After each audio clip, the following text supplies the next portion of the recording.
This video here is about sound and wave characteristics.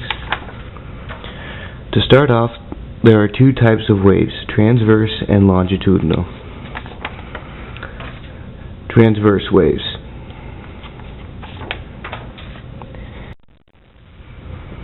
Let's say that this is a wave here that is being created on a spring.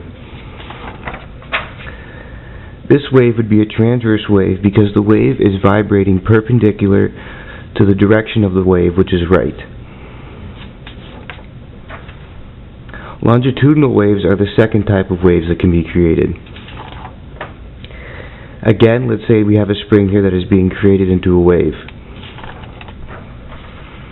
The spring here is a longitudinal wave because it vibrates parallel to the direction of motion that the wave is traveling in. Now on to wavelength. Again, here we have two waves. Your wavelength here is a distance between either two peaks or two troughs, or an area in between the two of them, and it can be seen here as the area after the high density in the longitudinal wave. Period. Period is the number of seconds that each cycle occurs in, and one cycle is from one peak to one peak or one trough to one trough.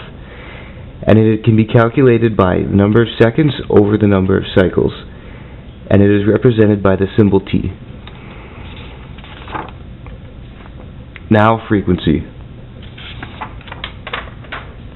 Again, here we have a wave. Frequency is the number of cycles that occur in each second, and is calculated by the number of cycles over the number of seconds, and is represented by the symbol F. And the units for frequency is Hertz or Hz.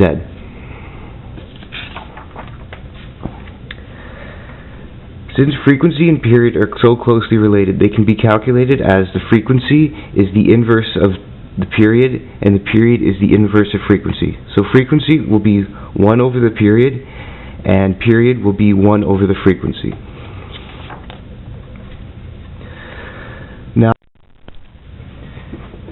Now let's try a sample equation. Let's say Spider-Man here does 5 full cycles of a swing in 20 seconds. First, let's find the frequency of a swing, and then let's find the period of a swing.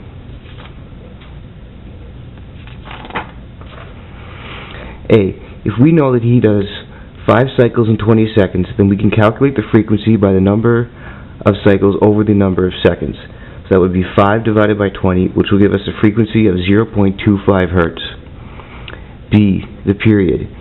We know that he does 5 cycles in 20 seconds, and our period is calculated by the number of seconds over the number of cycles. So again, it is 20 divided by 5, which will be 4 seconds for one period, is the time of one period. But on the other hand, the speed of sound is calculated different than the speed of a wave, as the speed of sound is dependent on the temperature of the air that it is in, and thus the velocity of sound is calculated by 332 plus 0.6 times the temperature of the air in meters, and the units is meters per second.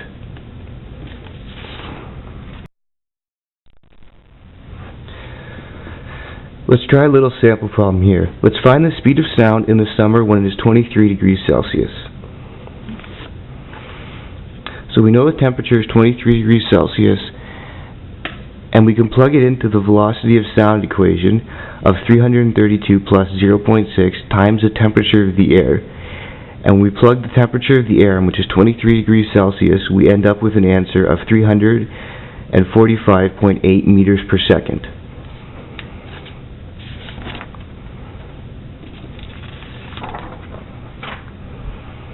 Lastly, we're going to talk about reflections. There are two types of reflections, a fixed end and a free end reflection. Let's start off with fixed ends. If this is a fixed end reflection and this is our incident pulse moving towards the right, then when it is reflected, it comes back as an inverted reflected pulse. The second type of reflection is a free end reflection. In a free end reflection, our incident pulse is moving to the right, and when it becomes reflected moving to the left, it stays on the same side as the incident pulse and does not become inverted.